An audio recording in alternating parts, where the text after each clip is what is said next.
میں آج یہاں پہ Pakistan Indonesia business and investment joint forum جو کہ کونسلیٹ آف انڈونیشیا نے جس کا اہتمام کیا ہے اس میں شرکت کی ہے، اور مجھے بڑی خوشی ہوئی آ کے. یہ ایک ایسا موقع ہے جہاں پہ پاکستانی اور انڈونیشیا کے بزنس کمیونٹی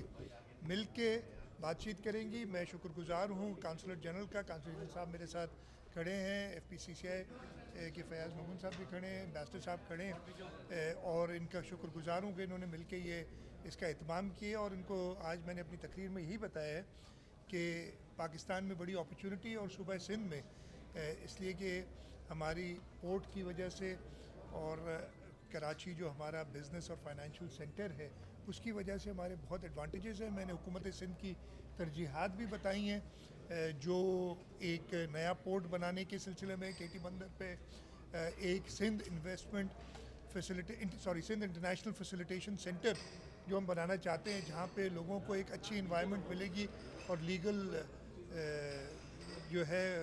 ملے گا گراؤنڈ کی جہاں پہ وہ اپنا کام کر سکیں. اور تیسرا جو ہم چاہ رہے ہیں کہ ہم لارج اسکیل ڈیٹا سینٹرز بنائیں جس میں انرجی سستی بجلی پرووائڈ کر کے، اور دنیا میں جو اس وقت ڈیٹا سینٹرز اور آرٹیفیشل انٹیلیجنس آنے کے بعد جو ریکوائرمنٹ ہے اس کو پورا کریں. تو میں شکر گزار ہوں، اور یہ مجھے پوری امید ہے کہ اس کانفرنس سے اچھے نتائج ہوں گے. آپ کا جو سوال تھا بہت تشویشناک بات ہے. کل بھی دو واقعات ہوئے، اور خاص طور پہ ایک واقعہ جس میں ایک نوجوان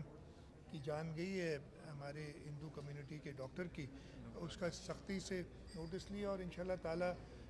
یہ جو پرپیٹریٹرز ہیں، جو کرمنلز ہیں، وہ قانون کے ہاتھ سے نہیں بچیں گے. اور مجھے پوری امید ہے کل سے پولیس اس پہ کام کر رہی ہے، اور انشاءاللہ جلد اس کے نتائج آئیں گے. اچھا سی ایم صاحب یہ بتا دیجیے گا سر، یہ جو واقعات آپ نے بتائے تباہی کے ساتھ، ایک ہمیں لگ رہا ہے کہ کراچی یونیورسٹی میں بھی کچھ مذہبی وہ سیاسی ہوا اسٹوڈنٹس کا جو ہے، تو ایک تسلسل لگ رہا ہے کہ ہندو برادری مذہبی یا لسانی بنیاد پہ کوئی ایک سازش. دیکھیں میں آپ کو بتاتا ہوں، میں یہ پہلے بھی بتا چکا ہوں کہ ہمارا ملک اس وقت جس ایک لہر میں ہے دہشت گردی کی، خاص طور پہ آپ کو پتہ ہے بلوچستان میں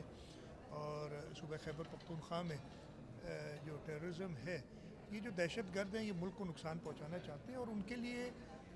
کراچی ایسا ٹارگٹ ہے جو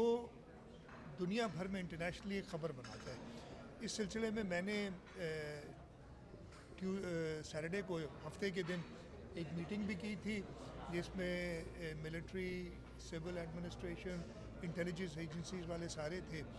اور ہم اس پہ گہری نظر رکھے ہوئے ہیں. جو کراچی یونیورسٹی کا واقعہ ہے اس کی بھی انکوائری کے لیے کہا ہے، اور اس میں جو بھی ہوگا انوالوڈ، چاہے کسی جگہ سے بھی اس کا تعلق ہو، اس کو سزا دی جائے گی. اور یہ جو لالسنس کے کچھ واقعات ہوئے ہیں، میں آپ کو پھر بتا رہا ہوں کہ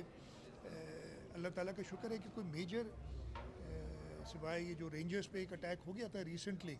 بہت واد ہوا تھا، جس کے بھی سارے لوگ آپ کو پتہ ہے اس کی بھی ایک اناؤنسمنٹ ہوگی یا ہو گئی ہوگی آج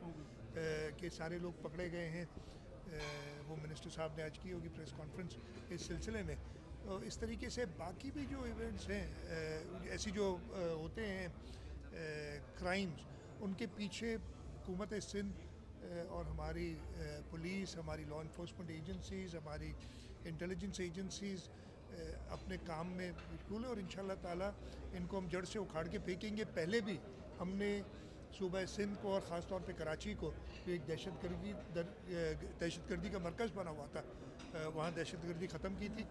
تو انشاءاللہ تعالیٰ ابھی بھی ان دہشت گردوں کو، ان کرمنلز کو ہم سر اٹھانے نہیں دیں گے. سی ایم صاحب یہ بتائیے گا سر، بلوچستان میں بھی پیپلز پارٹی کی حکومت ہے، بلوچستان کے حالات آپ کے سامنے ہیں، دن بدن بگڑتے جا رہے ہیں، تو بلوچستان کے حالات کیا حکومت کے کنٹرول میں نہیں ہے یا کوئی دیکھیے اور میری وجہ؟ بات سنیں، یہ بلوچستان کی جو صورتحال ہے آپ کو پتہ ہے اس سلسلے میں جو لوگ وہاں پھیلانا چاہ رہے ہیں ان کے آپ کو میں اب کیا بتاؤں، آپ کو بڑی ڈیٹیل میں یہ بات بتا چکے ہیں. اس میں فورن ہینڈ جو ملوث ہیں، جہاں جہاں سے یہ خوارج آ رہے ہیں، تو ان کو یہ ایک سافٹ گراؤنڈ ملا ہے. لیکن انشاءاللہ تعالیٰ مجھے بلوچستان کے لوگوں پہ، بلوچستان کی عوام پہ پورا یقین ہے کہ وہ ایک